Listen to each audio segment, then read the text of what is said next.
So நான் வந்து இப்போ ஸ்கிரிப்ட் நேம்ன்ட்டு வேரியபிள் க்ரியேட் பண்ணிக்கிறேன். ஸ்கிரிப்ட் அண்டர்ஸ்கோர் நேம் அப்படின்ட்டு நான் ஆல்ரெடி சொன்ன மாதிரி தான், அதாவது நம்மளோட URL நம்ம எந்த பேஜில் இருக்கோன்றதை நம்மளுக்கு டிஸ்பிளே பண்ணும். So server open close bracket, அதுக்குள்ளார சர்வர் ஸ்கிரிப்ட் அண்டர்ஸ்கோர் நேம். இது என்ன பண்ணணும்னு உங்களுக்கு ஆல்ரெடி நான் செஞ்சு காட்டினேன். அதாவது இதுக்காக தான் இப்போ நம்ம வந்து இந்த 2 பேஜை க்ரியேட் பண்ணி இந்த ஃபார்மையெல்லாம் உருவாக்கியிருக்கோம். இப்போ இந்த ஸ்கிரிப்ட் நேம் அப்படின்றத தான் நம்ம வந்து ஒர்க் பண்ண போகிறோம். ஸோ இது வந்து கரெக்டாக எழுதியிருக்கீங்களான்னு ஒரு டைம் செக் பண்ணிக்கலாம்.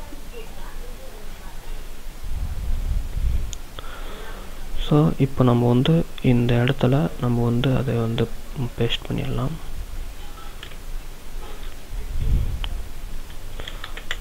PHP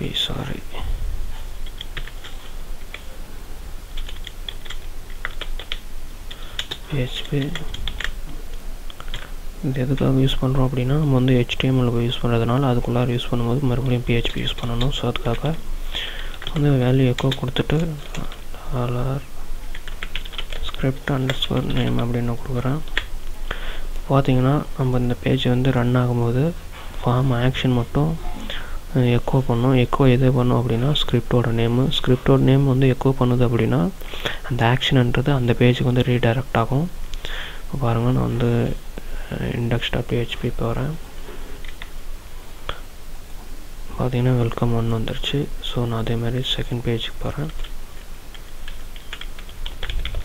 செகண்ட் பேஜ் .php பார்த்தீங்கன்னா செகண்ட் பேஜும் உருவாகிடுச்சு. இப்போ வெல்கம் கொடுத்தோன்னே பார்த்தோன்னா சப்மிட் கொடுத்தோன்னே வெல்கம் 2 வந்துருச்சு.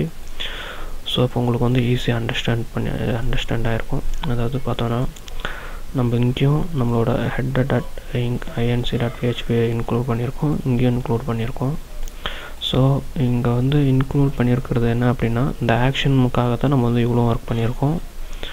இந்த மாதிரி நம்ம எழுதிறதுனால இந்த சர்வர் நேம் வந்து ஆட்டோமேட்டிக்காக அதுவே ரீடைரக்ட் ஆகிருக்கும். இப்போ எத்தனை பேஜ் க்ரியேட் பண்ணாலையும் நம்ம அந்த பேஜுக்கு வந்து இந்த header.inc.php இன்க்ளூட் பண்ணிட்டீங்க அப்படின்னா அந்த பேஜை வந்து அப்படியே ரீடைரக்ட் பண்ணிக்கும். ஸோ அதுக்காக தான் நம்ம வந்து இந்த சர்வர் ஸ்கிரிப்ட் நேம் நம்ம வந்து யூஸ் பண்ணுறோம். தென் தேங்க்யூ ஃபார் வாட்சிங். நான் அடுத்த கிளாஸில் வந்து நம்ம சர்வர் வேரியபிள்ஸ் எல்லாம் பற்றி பார்ப்போம், அதாவது ஹோஸ்டிங் அதை பற்றி. தேங்க்யூ.